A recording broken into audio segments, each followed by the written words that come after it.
Thomas Edison, the man who quite literally lit up the world, spent the last years of his life trying to build a telephone that could call the dead.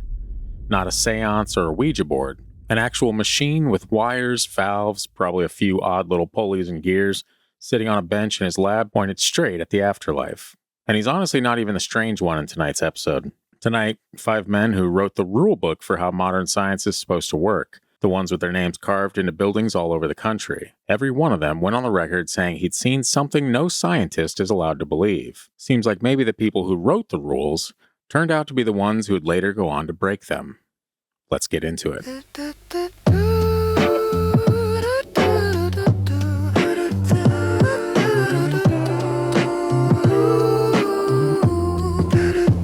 There's whispers moving through the tree line, something pacing in the dark. Could be wind or something watching just beyond the fire spark.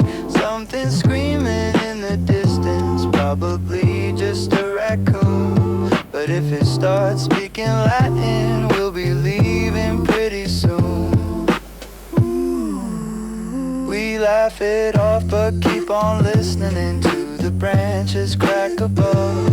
Every monster needs believers in the tall tale social club. So roast a mallow, share a sighting, and don't you dare forget to sub.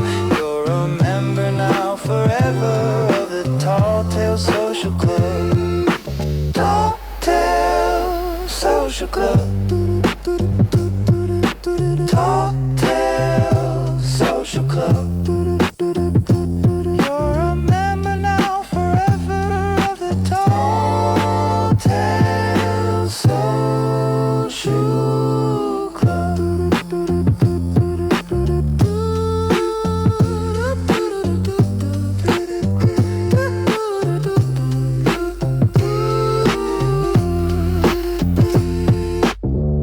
Found out yesterday that my daughter does not like when I wear different glasses.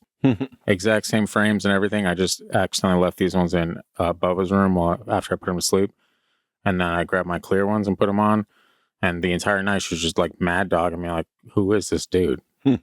Hey, welcome back to Tall Tale Social Club. Matthew, this would be a fantastic time for you to roll that beautiful tangent footage to let these fine folks know what they're in for before the comments start rolling in.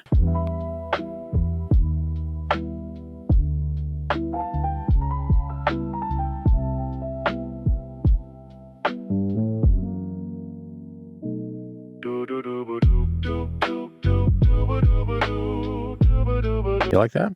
I do it every episode now.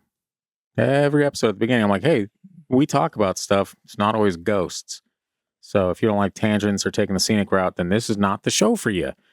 And stop being weird people that are like, you have to remove this and don't do this ever again. I own you. You don't own anything here, actually. Nothing. Isn't that nice? That's why I do the tangent thing. So people can, trickle out.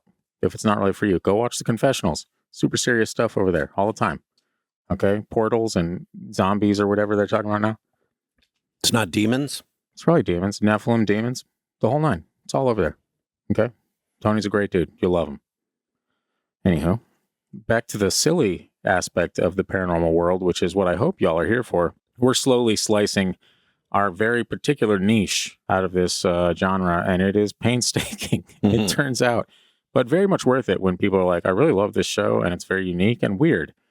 That's what we went for. So we're touching on some very interesting people. And there's a couple, I know the shorts of this episode are going to do kind of comment bait, I feel like, for a lot of people that aren't going to watch the whole thing. Because there's some things that kind of fall through the cracks. We're like, oh my God, they found this out. And you're like, yeah, it turns out there's some spoofing going on and some liars out there, if you will. But these are pretty much the brainiacs that defined modern science. And then here they are kind of easing into the paranormal side of life, which is a fascinating thing and something that I really never looked into too much until doing this episode. I know Belief Hole, I want to say, touched on, first one we're going to get into is the Edison spirit phone. I don't know if that's the actual name for it. Outside of that, I really haven't heard anything on that. Are you familiar with that? I've heard of it. Yeah, also, fun fact, Thomas Edison is the second elephant killer we've talked about on the show. Hey, we have been keeping a tally. Yeah. So far, it's only been one. Jolly West was the first that we talked about. Not so jolly, it turns out. Yep. And not on this show, but on a fever dream of what this used to be. At least with Jolly, it was an accident. Thomas just straight up, I believe, executed or electrocuted an elephant. Yeah. I'm pretty sure Bob's Burgers did a Did they? bit on it. Yeah. I think Gene did a science project or something, wrote a whole musical number for it. Very hilarious stuff. But yeah, interesting, folks. And we should probably get into that. You guys aren't here for the rambling. All right? No? Okay. Guess not. Billy is. Hey, Billy. Thanks for tuning back in, man. Someone's got to keep us afloat here. And shout out to the people that have been keeping us in the socials, you know? Yeah. The people that come and have our backs when it's nothing but crazy comments. I love those folks. You know, we got, what's he go by now? I don't know what he goes. I can't, Lonesome something, but Ghost of Murder Fist. You know who you are. So appreciate you always have my back on Instagram. It's really, for the most part, me just replying to a bunch of trolls, trolling and response to trolls. It's a real treat we got going on over there. But it's always good to hear from folks that enjoy the show. On socials, find them at Tall Tale Social Club. Buy some merch if you want to support the show. Watch this baby grow out as big as we can. Let's try to get really weird with it. Get everyone in our little campfire that never goes out. In the meantime, let's get into this first one because it's been a bit of a day already. And Christian's ready. I am. So we're getting into the Edison bit first. The phone to the dead, if you will. So you're all quite familiar with our boy Edison, light bulb, phonograph, movie camera, more than 1,000 patents. Not to brag. If any name from the history books belongs to the cold, show me the data type, it would definitely be his. He wasn't a church-going man. He mocked the spiritualists, the table rappers, the whole séance crowd of his day, and called a lot of it nonsense. In October of 1920, a reporter named B.C. Forbes, the man who'd go on to start Forbes magazine, sat down with Edison for a piece in the American magazine. Edison hands him something. He said he'd been at work for some time on an apparatus to see whether it was possible for personalities that have left this earth to communicate with us. That's close to word for word, by the way. He said it in print under his own name. He was careful about the framing. No ghosts knocking on tables, which was kind of the MO for that time. He said the thing would not work by any occult, mystifying, mysterious, or weird means, the kind used by so-called mediums, but by scientific methods. Our favorite. That was the whole pitch. Every medium alive is a fraud, Edison was saying at least, but I'm a real inventor, so if anything survives a man after he dies, I can build the machine that picks it up. It's a little cocky. Edison was pretty cocky. I guess when you got some of those inventions under your belt, you're like, yeah, I can kind of brag a little bit. Yeah. I'm not a fan. Wasn't he a bit of a thief? Yes. Wasn't that? Yeah, that was the kind of the, did not include that, by the way. That had nothing to do with the spirit phone, but it's fine. That is actually my favorite thing is the people, like when we did the nurse episode, the Florence Nightingale bit, I had like 3 or 4 people in the comments being like, she was a raging racist. And I'm like, okay, yeah. It was the 1850s. Was anyone not a raging racist, friend? Huh? I mean, there were people that weren't. Yeah, but there's a hand, but like for the most part, racism was pretty common. You know? It still is. I mean, why are people acting like it's not a thing? Yeah, what's that got to do with her seeing ghosts? Yeah. Huh? I'm sure half of the stories that we've told have been from racists to some extent or another. We're talking about backwoods folks. You're telling me there's not a single racist in that bunch? Okay. They're going to come from my head on that one. There's at least 1 or 2. 1 or 2. It's fine. So he figured life couldn't be destroyed the same way energy can't. He thought a personality might be built out of tiny units, like life particles, almost like atoms, and that when the body quits, those units don't blink out. They scatter and carry on somewhere else. So the device wouldn't summon a soul, so to say. It would be a receiver or an instrument so sensitive it could catch the faint vibrations those particles might still be giving off. In his notes, he called it a valve. Something delicate enough that the smallest whisper from the other side could move it. The magazine ran the piece, and the country lost its mind. Roughly 600 letters poured in, give or take. People offering to help him build it. People swearing a machine like that already existed. People begging him to hurry because they had someone on the other side that they absolutely needed to touch base with. Seems pretty important. Probably some leftover money on the table that might need to be. Yeah. Gertrude, I looked in all the coffee cans. Didn't find it. The most trusted inventor alive had just told the world he was working on a phone to the dead. It's also a little bit of rage bait right there, but it's fine. This is the same man who'd spent years absolutely dunking on spiritualists, calling the seance circuit a swindle, laughing at the mediums who bled grieving windows. I do that every time. Who bled grieving widows dry. His whole complaint was that they had no method, just tricks in the dark. And his response wasn't to drop the idea. It was, in effect, those people are frauds, but I'm Thomas Edison, so I'll build the real one. He genuinely believed he could out-engineer the afterlife. The way he saw it, nobody had ever pulled a clean signal off the dead because nobody had ever been clever enough to build a machine sensitive enough to catch one. Now, somebody was. Hey, lucky them, right? He never showed anyone a working model, though. No prototype ever turned up. And in 1926, a few years before he died, he told the New York Times the whole thing had basically been him goofing around. He pretty much said the reporter came to him. He had nothing to say, but he hated to send the man off empty-handed, so he cooked up a story about talking to spirits. All a joke, he said. But was it? I don't believe it was. That would settle it, if the story ended there. But it doesn't. Because people went digging through his private diaries later, and it turns out Edison kept working the idea all through the 1920s on his own time, writing out how the valve was supposed to function, sketching the concept, taking it seriously on pages he never expected another soul to read. So which Edison was the joke? The one in 1920 who told the world he was building it, or the one in 1926 who waved it off with a laugh?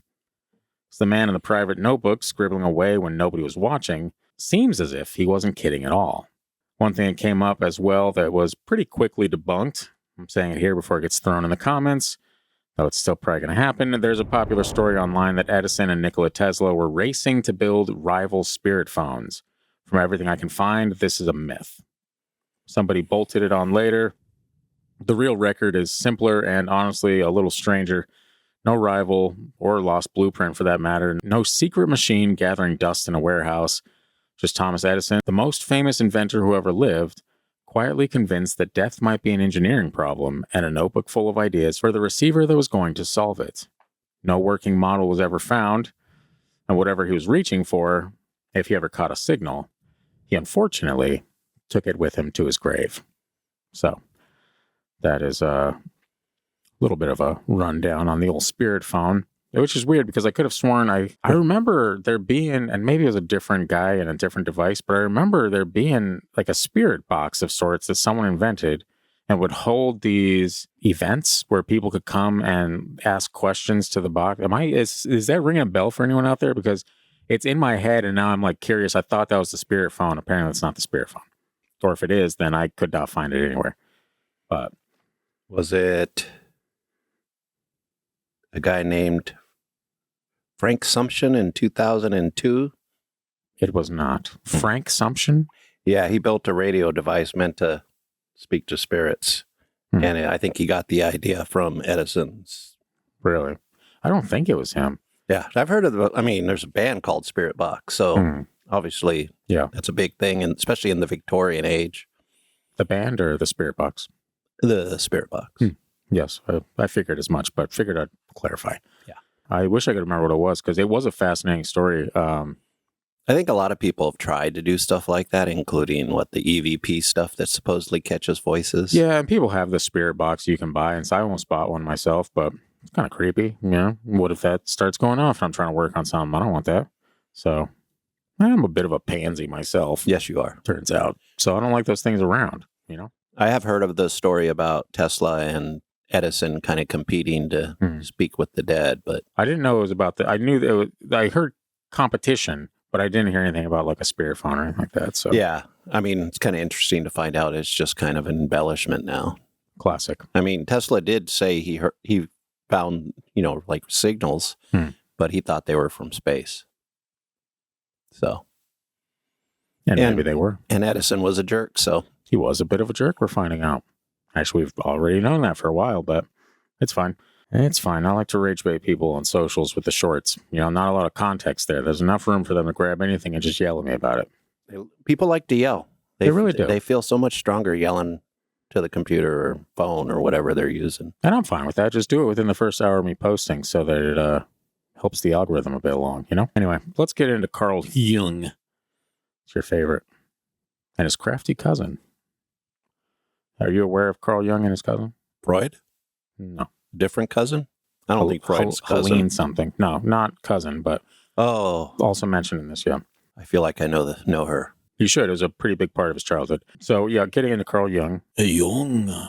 Do it for anyone? No, probably not. Just Melanie laughing her butt off. That's fine. If you ever sat in therapy, taken a personality test, or heard somebody mention their introverted side or their shadow, you can thank Jung, founder of analytical psychology. One of the 2 or 3 people who built the whole idea of the modern therapist.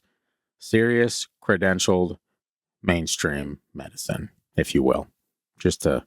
Let's get a little base there. Well, there's a little bit. That's fine. Whatever. The people like to hear the buzzwords. Christian, I'm giving the people buzzwords. All right. Mainstream medicine. Psychology. Woo-woo medicine. Anyway, in the late 1890s, when Jung was a medical student in his early 20s, his family started holding seances. The medium at the middle of them was his own cousin, a teenage girl named Helene Preiswerk.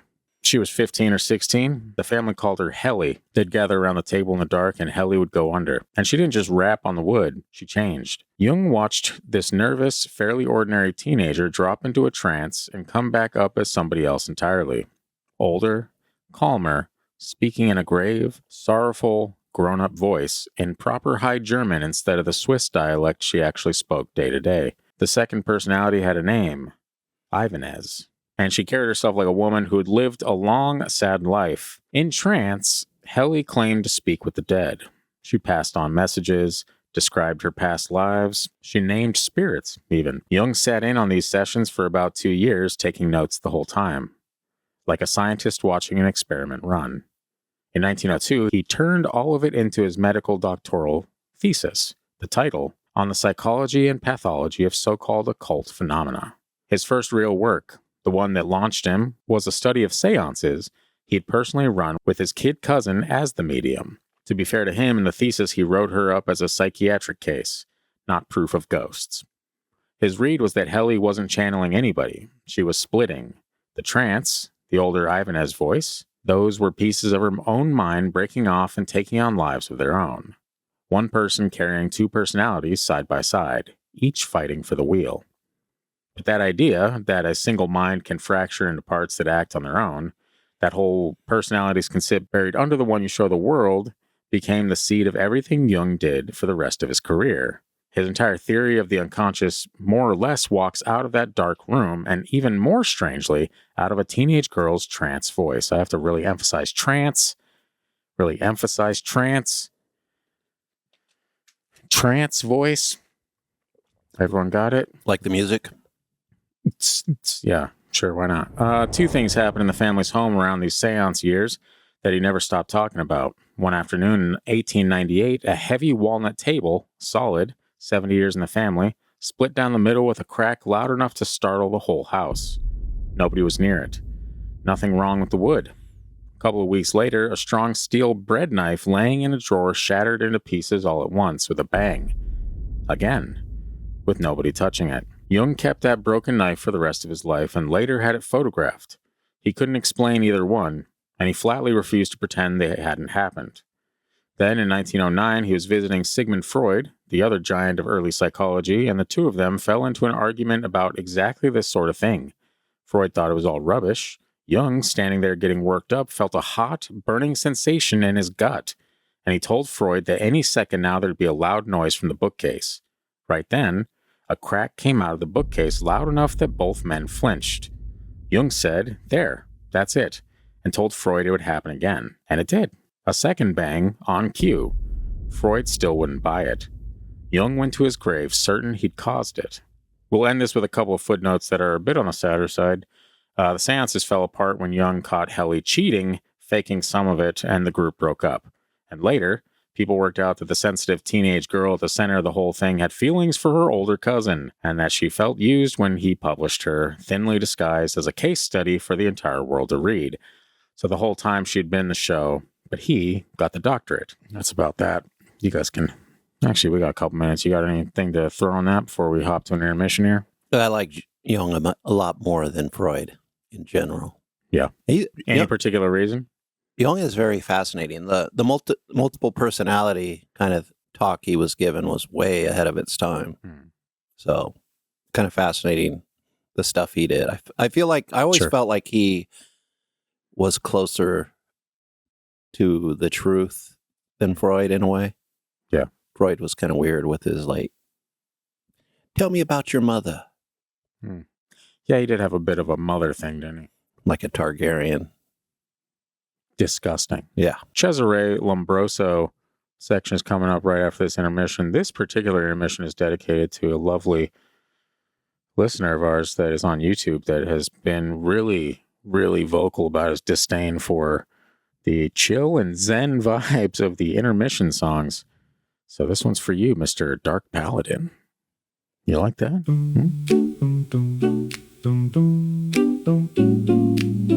Hey guy, it's a little aggressive. What you said in your message was a little bit insane. Chill out. Hey guy, you're being very weird. Chill out please. All of this seems pretty unnecessary, don't you think? This show isn't about you, except I guess for this particular intermission. And I'm more doing this to prove a point now, but I got sidetracked, and you're probably hating every second of this. My absolute favorite thing picturing that dude on YouTube is that, like, in my mind, I'm like, why doesn't the guy just go somewhere else? But in my mind, it's that he loves the show so much. He's like, I can't get enough of this show. I absolutely love the episodes. Everything is fantastic. But he just, for whatever reason, he's like, just the music is killing me. I can't stop watching this show, but the music is killing me. So he's torn because he's like, I really love you guys, but I actually really hate anything musical at all. And some people just can't skip. Yeah, and that's fine. You know, and we even had someone comment and be like, I've been listening to you guys for a few weeks. Like, I like certain songs, and some of them, there's a skip button. I'm like, and here's the thing. You know this, and you're probably the exact same way. The more you tell me not to do something, I'm going to do it so much more. Yeah, people like that are very tedious. Especially on the internet. I'm going to be like, what, you don't like that? More songs for you. Okay? You're going to model the behavior of the internet people. Mm-hmm. Yeah. You're just coming here being a troll or whatever, and then no, I'm going to do absolutely the opposite of everything you ask of me. With a smile on my face. And I'm going to build out the weird paranormal side of the genre, or we're going to fail trying. It's that simple. Okay? Welcome back, by the way. Wasn't that fun? So anyway, let's get into Cesare Lombroso. Caesar. Cesare. There's an E at the end, I guess, but that's just so weird. Yeah.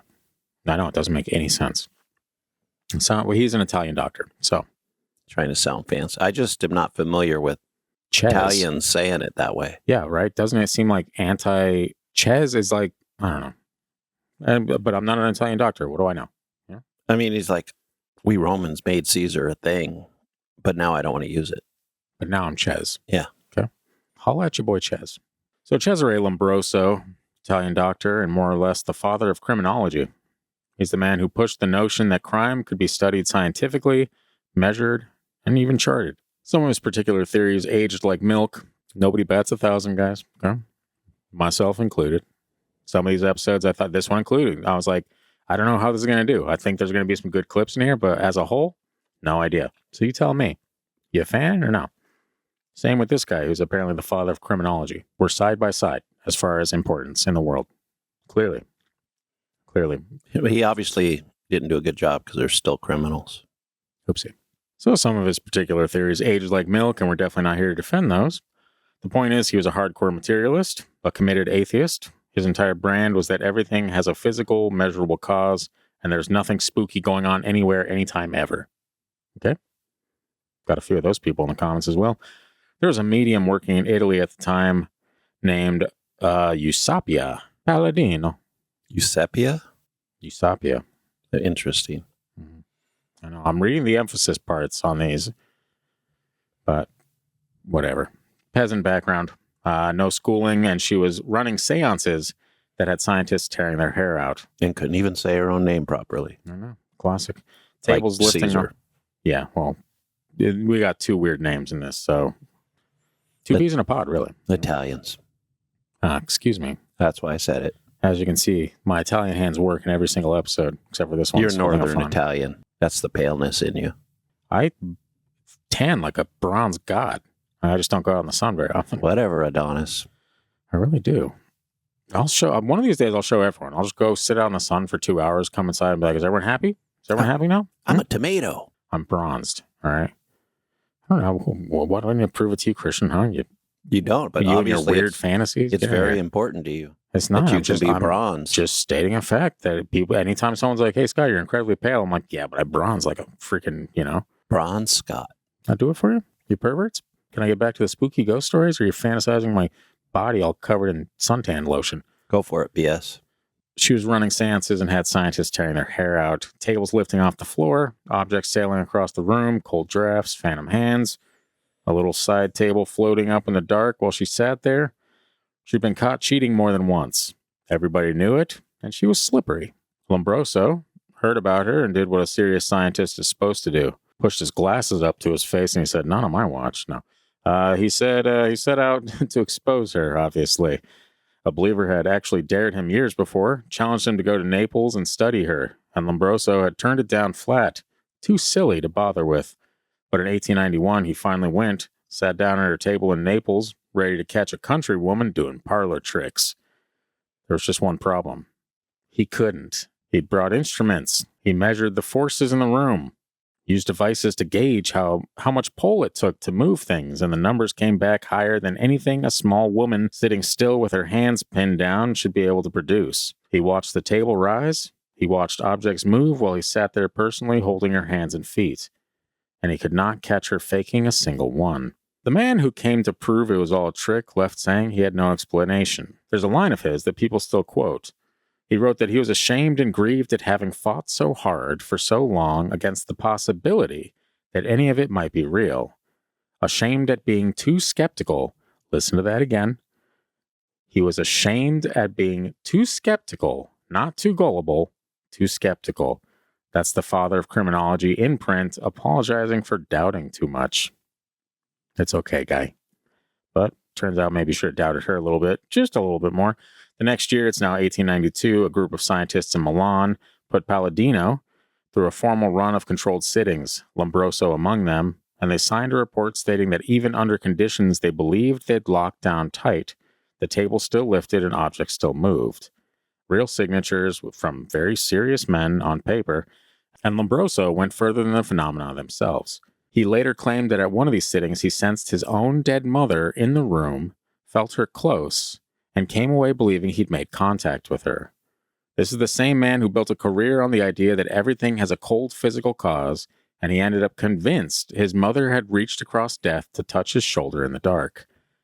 To his credit, or I guess probably better, his ruin, depending on how you look at it, Lombroso didn't slink off embarrassed and keep quiet. He went public. He wrote it up. He put the whole weight of his name, the father of criminology, the arch materialist, behind the claim that Palladino's phenomena were real, that he couldn't account for them with any known science, and that he was now open to spirits being behind some of it. This lifelong atheist would go on to write a book about the afterlife, called After Death, What? He died believing in spirits, in mind-moving matter, in tables that lift on their own, and all kinds of other kooky stuff that we probably agree to disagree on, right, Christian? I totally disagree on lifting tables. Yeah, that did seem like that was like the only move back then. Yeah. Was like, come to the seance and watch me bump this table with my knee. Does that fascinate you? Yeah, and you want me to believe somebody that's fake stuff all of a sudden just because some cop says she's doing it the right way? Father of criminology, put some respect on that name. First of all, some cop. Who's a cop? Palladino absolutely cheated sometimes. So investigators in America a few years later caught her red-handed, slipping a hand or a foot loose in the dark to nudge things when she thought no one could tell. That's documented. But that's not what broke so many sharp, skeptical men. The problem was she'd get caught cheating on a Tuesday and then do something on a Thursday under tight control with people gripping her hands and feet that nobody could catch and nobody could explain. A proven cheat who still, now and then, did the impossible. That's the murky ground where a man like Lombroso lost his footing and never quite found it again. So, and also, Palladino was no one-off. Over the years, she was tested by a rotating cast of famous scientists across Europe. Some caught her cheating, some walked away converts, and both camps published. She may actually be the single most investigated medium in history, and there's still no clean verdict on her either. And that's kind of one of the interesting things about all this, like we talk about like the parlor tricks and stuff like that, is that even if she, let's say she was doing it, and sometimes the spirits lifted the tables or whatever, right? You can't bet on that 100%. 100% of the time, everywhere you go, the spirits they travel with you. Like, I feel like something like that, you wouldn't be able to replicate more than a couple times, you know? I mean, it just doesn't happen. So maybe that's the cheating thing. She's like, well, I got to make my money. So I got this time, well, nothing's happening. So I'm going to wiggle this and do that. Like, or, hey, I like visiting Milan and Naples on somebody else's dime. And who wouldn't, really? Yeah, right. Even back then, it was probably a cool place to go. Sure. Less tourist. Absolutely. Could have seen all those nice fountains and artwork without having to, pay an arm and a leg. And back then, that was a currency. So, I don't know. What do you guys think? The whole, and we kind of talked about it, the whole seance, table tapping, whatever, is weird. It's weird that was so common, but also, I guess, understandable. Do you think it's possible for people to do these things and actually have the crazy, spiritual or paranormal, whatever, help of the spirits doing these actual noises, I guess, for lack of a better word, and then sometimes just cheating when you can't get them to act up? Or maybe they're angry at you and you're just like, come on, spirits, do the thing. And they're like, no. I'm just going to say people that did that stuff cheated all the time, and sometimes they got caught. Yeah. Well, that's what I'm saying. Like in this case, there was certain times where she would have her hands and feet bound while in the middle of this. People legitimately holding them like, no, you're not moving nothing, lady.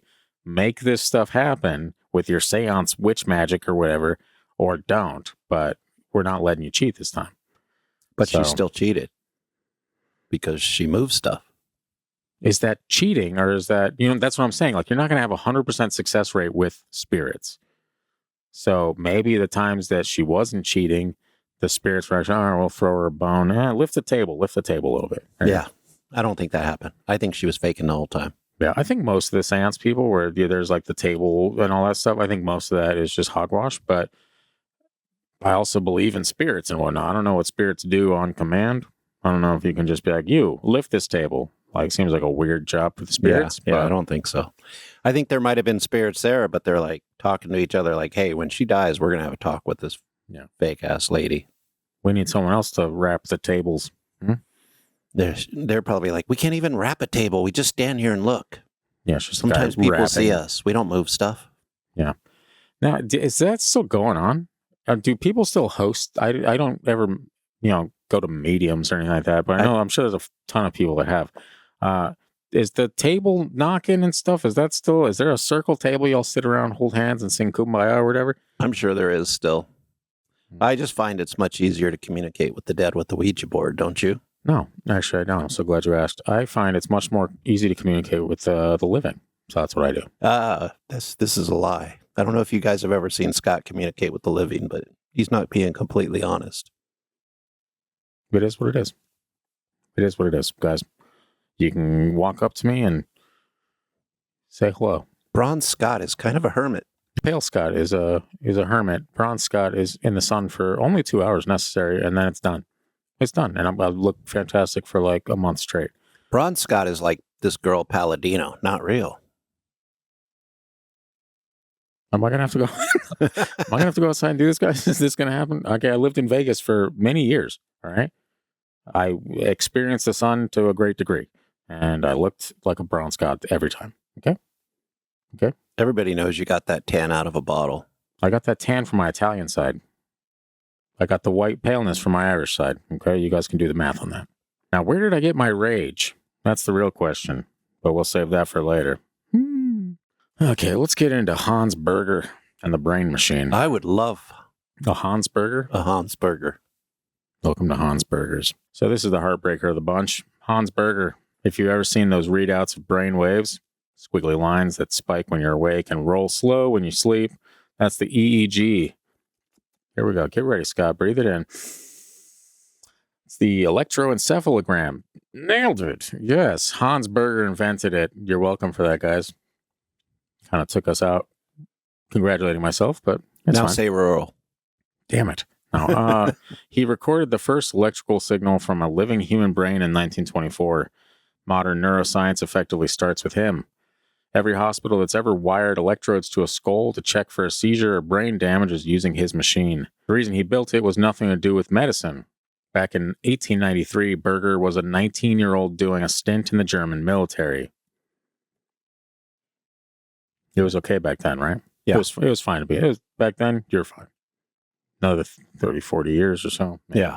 Got a little dicey there to be German and in the German military, but it's fine. That was more because of later, though. Yeah, that's what they say. They were just following orders, right, guys? That's what you're supposed to do in the military.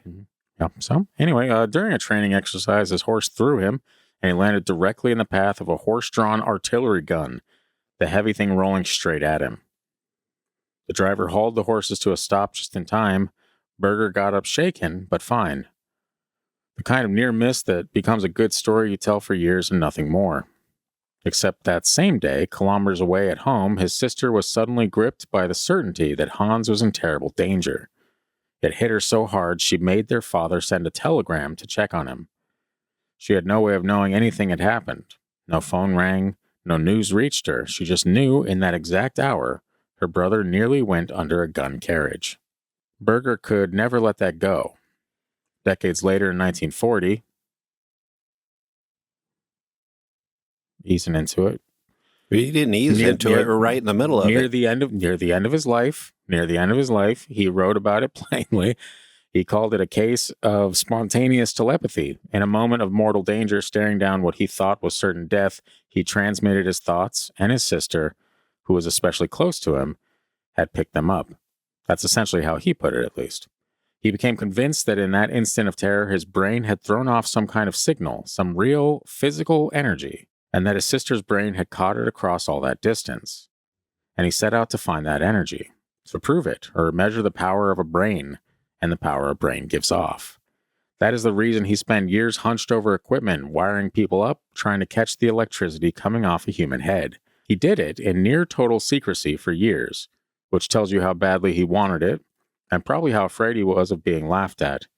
He'd been chewing on this quietly since that day with the horse in 1893. He wired up patients with holes in their skulls left from surgery. He wired up his own son. He fought crude electrodes and twitchy instruments and got mostly noise and dead ends for a long, long time. When he finally caught that first clean signal off a living brain in 1924, he didn't run out and announce it. He sat on it for 5 more years, doubting himself, running it again and again, before he dared publish in 1929. This was not a man chasing a prize. This was a man trying to prove his sister had really felt him almost die. And he found it. The brain waves are real. The machine works. It changed medicine forever. But it wasn't the answer he'd gone looking for. At the very end of his life, Berger admitted the hard part. The waves he found were tiny, far too faint, and there was no way on Earth a signal that weak could travel far enough to reach his sister. The instrument he built to prove telepathy is the same instrument that proved telepathy, at least the way he'd imagined it, couldn't work like that. He went hunting for the ghost signal between two minds and accidentally founded modern brain science instead. And the ghost was never there. I can get behind telepathy. Yes, but I think the machine is kind of led him astray a little bit, thinking that that this was something you could read in electrical signals. Yeah. When I think it's something completely different. Isn't it kind of weird that really small things can lead to crazy advances in technology and like medicine? Yeah. Like this dude was literally just thrown off a horse. His sister freaked out at the same day. They sent a telegram or carrier pigeon or whatever. And then he's like, I have to solve this. And that led to EEGs. You know, it's just crazy. Like what happened if he stayed on that horse? Would that technology be found at some point? Would someone else do it? Or is it I feel like it would have come about. Yeah, but how much does it set us back? You know, how many years until that happened? Or I guess we've kind of talked about like ideas where if you sit on an idea for too long, someone else does it. Right. And so I've had plenty of ideas, especially in this space, where it's like, oh, that'd be fun to do at some point. And then 2 years, 3 years, 4 years down the road, you're like, That's my idea. Yeah, I've been there too. I was also recently just listening to something about telepathy and getting ideas for artists and stuff like that. And one artist was a writer, and she talked about how she got this idea, and she had it all thought out, planned out, but couldn't really get to it and put it aside. And then a friend of hers that was a writer basically wrote that book. So it passed. So she's like, okay, so you're looking through my notes now, huh? Yeah, the muse that was passing on these ideas got tired of waiting and sent it to another writer. And that writer published it. I do like that idea. I like the idea of like a hive mind.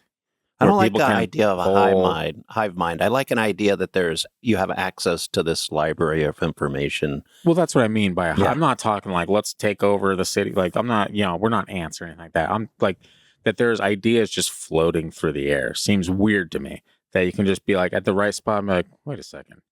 That'd be a really good idea. Like, where do ideas come from? Where did the better question, where did the first idea come from? Whoever put thoughts in our head, or whatever put thoughts in our head. Exactly. Right? But that's not where all ideas come from. But the fact that there was one original idea is nuts to me. Like it's crazy. It's one of those things where you can sit there and just like really take a big old hit off a pen or something like that and just sit with it for 2 hours and be like, what do you think that first idea was? Well, I'm a very religious man myself, so I like to think the man upstairs probably. I was going to be like, I'm hungry. That's probably a more realistic first idea. That's not an idea. That's a feeling. If you don't know what hunger is because you just plop down on Earth and you're like, what the hell's going on? And then you get a message into your brain saying you're hungry. So whoever made you is teaching you that message is an idea that pops in. It's kind of convoluted, but either way. Just a little bit, Hunger is a very important message to yourself. It would be, yes. And danger. It's like, is that a Bigfoot or is that a shadow in the trees? I've heard it both ways. It's probably not a Bigfoot because they don't seem that scary to the ancient people. Tigers and lions and other things that jump out of the bushes and eat you were probably scarier than Bigfoot. Allegedly. To most people. Allegedly. Unless they were in Alaska back in the day when those mean Bigfoot were running around. Can't have that. Yeah, but you guys, whatever your ideas are too, just go ahead and... They're not yours. Yeah, just type them and shoot them off. And wherever. It's not a new thing. People have been having ideas for a long time. Look at the world around you. They're doing a good job. Alrighty, so this final fella is the Nobel laureate, Charles Richet. Richet. The pronunciation has like 2 E's, and I'm like, I really don't want to say Richet. I just want to say Richet. Richet. Where's he from? Probably France. Swiss. Yeah, French physiologist. I was right. Charles Richet. Yeah, that's a little too bougie for me. Sorry. That's probably how you say it, though. Yeah, but I'm not French. I know I did Cesare a moment ago, and that's bougie. It bougied me out, No, I don't want to say Mr. Richet. Just the Italians and the French, it's the same Latin language. Sure. For the most part. And I got bougied out on the first one, Yeah. So we saved the most decorated and the most unhinged for last. This is Mr. Charles Richet, French physiologist. In 1913, the man won the Nobel Prize in medicine. Real top shelf science. Would you look at that? He discovered anaphylaxis, the severe allergic reaction, the thing an EpiPen exists to stop. If you or someone you love has a deadly peanut allergy, the reason doctors understand what's happening in that body at all is Charles Richet, a Nobel laureate. That's probably a little overkill. It is. That's fine. About as credentialed as a person gets in this field, I guess I should say.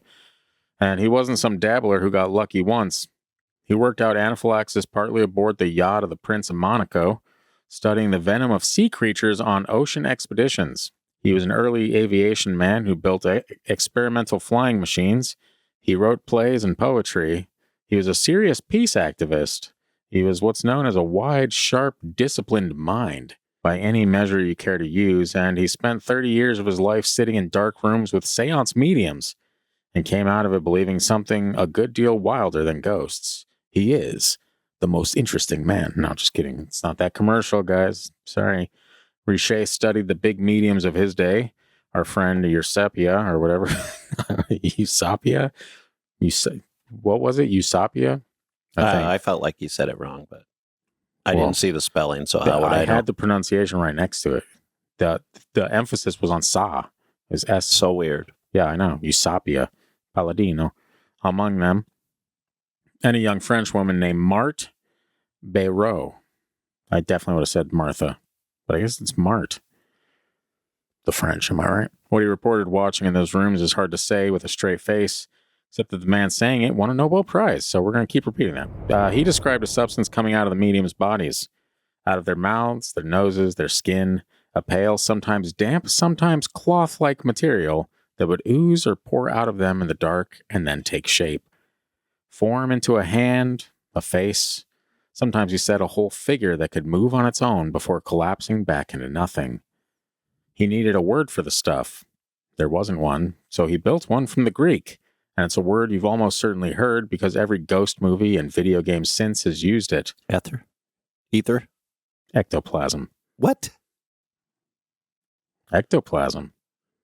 I would have thought that was a German word. You would have thought that, but you are obsessed with the Germans and their culture dating back to the 1940s. Yeah. But Charles Richet, Nobel guy, by the way, if you were wondering. Why do you keep saying that? Because it's important for the people to know that sometimes the people that are very smart and can also be the loony ones, you know? He's definitely loony if he saw like, hey, he's a little loony. Ectoplasm coming from people. He coined ectoplasm. It wasn't like he was like, what is this random stuff I'm saying? I have to create words for it. And thanks to him, we have Ghostbusters probably. That is true. So you're welcome. Thank you. I'm not saying I'm behind this guy 100%, but you guys get it. It's fine. He wasn't quoting a horror film. The horror films are actually quoting him. The most famous case he ever attached his name to happened in 1905 at a villa in Algiers owned by a French general. The medium was Marthe Béraud, and over a run of sittings, she supposedly produced a full walking phantom. They called it Bien Boa, said to be the spirit of a man dead 300 years. A turbaned figure that moved around the room, seemed to breathe, and, according to the people sitting there, even had something like a heartbeat you could feel. Richet was in the room. Richet examined it, and he put his Nobel name behind it as well. In case you guys forgot, he won the Nobel Prize. A 300-year-old ghost strolling around in a villa in North Africa, vouched for by one of the most respected physiologists alive. Did I finish that sentence when I said he put his Nobel name behind it? I don't know. No, he pretty much just said the ghost was real, and it's a 300-year-old blah, blah, from that guy. And anyway, he didn't believe it off alone in a corner.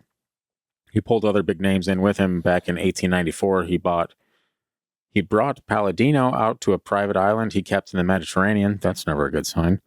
Ran a long series of controlled seances there and invited some of the most respected scientific minds in Europe to sit in and try to catch her. One was a well-known British physicist. That physicist watched what happened on the island and left a believer too.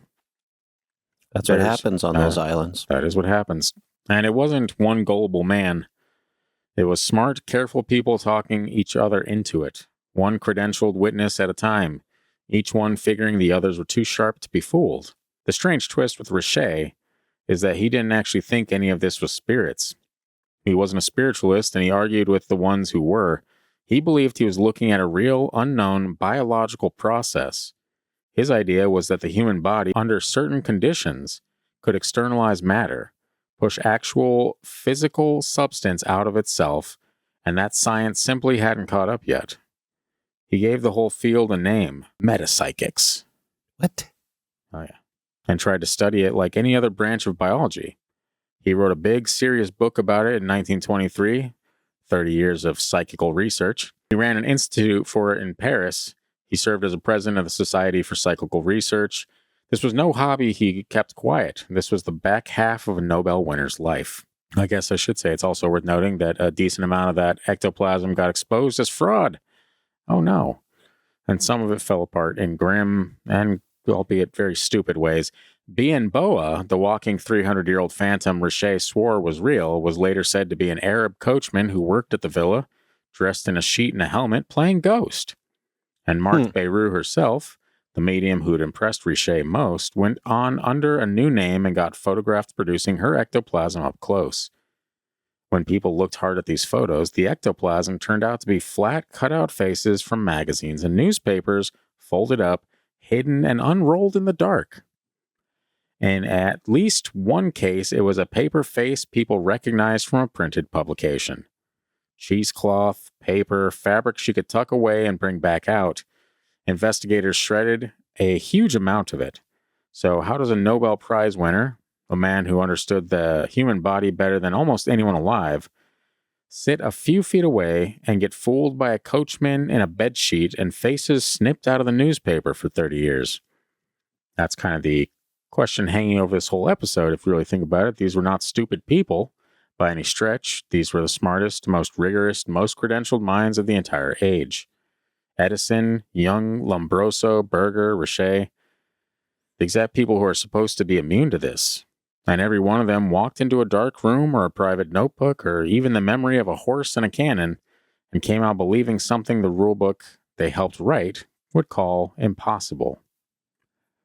So, that's interesting. But I guess, people can be fooled. It doesn't matter how smart you are about certain things. It's easy to be, especially in those situations, it's dark. Well, that's also, we're built to pick up on things and to get along with people. So it makes it easier for people to fool us even. And if they say they're smart or you believe they're smart, it's probably even easier. Yeah. Yeah. And these seances never took place in the bright light of day. For the record, it was, light one single candle. Or sometimes you do it like in pitch blackness, which is probably what made the ghost easier. I just walk around with this bed sheet on. It's fine. You work here. You work for me. Walk around. Do it. Yeah. And how much did these people drink or whatever before they sat on these seances? So the power of suggestion might slip through a little bit easier, even if you're a Nobel laureate. Yeah. Or whatever you call them, or some grand science person that thinks he's smarter than everybody else. And sound familiar? Oh. Okay, that's fine. Yeah, this would probably also be a great time to mention that I know we're going to get back to episodes that have listener stories at the end of them. This one, I was going to squeeze one, but nothing felt like it would fit in this topic. I'm like, I wanted to do stuff that's kind of on theme.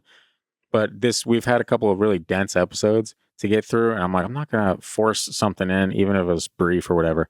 So we'll save it probably next one, which is either going to be, we got shared death experiences coming up, which is a fascinating topic. And we also got the Hat Man again. And this is probably the third time we've done maybe the fourth time we've done a Hat Man episode. But this one I wanted to, with the new show, I was like, I want to do it differently. It's a very popular topic, first of all, but I also want to touch on culturally the significance of the Hat Man and like seen through different cultures as different things. You got people like Odin and stuff like that. I got to send you a video. I was actually watching a pretty good video on the Hat Man related to more ancient times. So that would be interesting. It was kind of creepy as hell. Yeah, you should send me who or what the names for it were, and I'll see which ones I got in the actual episode right now, because I think I got like 3 or 4, maybe 5. Yeah, I'll send it. I think I saved it because it was interesting, but I'm switching between like horrifying stories of like modern Hat Man sightings and also like going back through cultures and stuff like that and finding. So it's kind of a fascinating take on what we usually, little twist on what we did previously on that. But yeah, so those ones, we'll definitely have stories attached with them from listeners. And if you got a story of your own that you'd like to share with the show, send it into Mothy. You see it down there at talltalesocialclub.com. In the meantime, Christian, do you have any closing words? I'll close it out with this little snippet here before we hit the old dusty trail. My closing words are, I think all these people were typical of like sound Victorian age, like Victorian age fraudsters to me. Even though a couple of them were after the Victorian age. Similar. Sure. If you're sitting there rapping on tables, hey, guess what? You're in the Victorian age. Yeah. In my mind's eye. And that's fine. You guys let us know what you think, by the way. It's good to know that some of the hoity-toity brainiacs can also fall victim to the paranormal, right? The rest of us have experienced it ourselves. And, well, there was no table rapping or anything during my experiences. I don't know about the rest of you, but It's nice to know that smart people get fooled too. Seances, I think, anytime there's people like, we're going to have a seance, I'm like, nah, okay. I would love to go to a legitimate seance, so I wouldn't believe anything, but it'd be fun just to. I'd be like, can I be the person who lifts the table? Can I be that guy? No, I just want to sit there and watch everything. I just want to take it all in. Take it all in. Yeah. And by that, he means the ancient spirits that come forth, of course. Anyway, one more thing before we hit the old dusty trail here. Most of these men never took it back. Edison kept scribbling in his notebook. Lombroso died a believer, sure his mother had touched him from the other side. Berger only conceded at the very end after a lifetime chasing his sister's signal. Richet defended his ectoplasm right up until his death. And these weren't confused old men who lost the thread late in life. They did this at the height of their powers, at the top of their fields with everything to lose. Being a genius didn't pull them out of it. In a couple of these cases, it might be the very thing that pulled them in. Because a genius is the last man on earth who believes he could ever be the one getting fooled. We'll see you next time right here on Tall Tale Social Club. Share the show with a friend or two. Hey, if you really want to help us expand and grow, especially on social media, what you can do, I have been asked by several people, is you can repost on Instagram, share on Facebook, stuff like that. Reposts and send it to your friends. If you have alternate accounts, send it to them. Okay? That's the easiest way to help us expand and keep growing on socials and get this crazy show of ours to new heights. Appreciate all the support, but that is what you can do. If you don't have the money for merch or to support financially, just go on Instagram and share. Let people know how weird you are with those reposts. You know what I mean? We'll see you next time.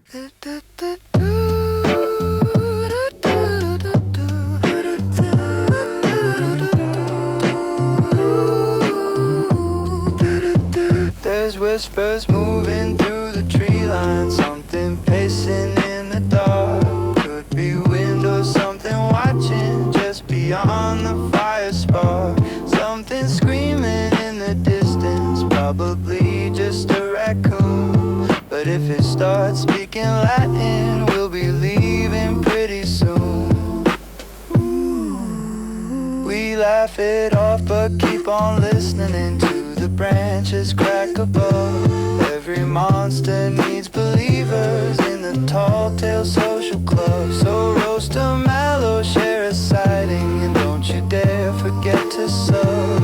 You're a member now forever of the Tall Tale Social Club. Tall Tale Social Club.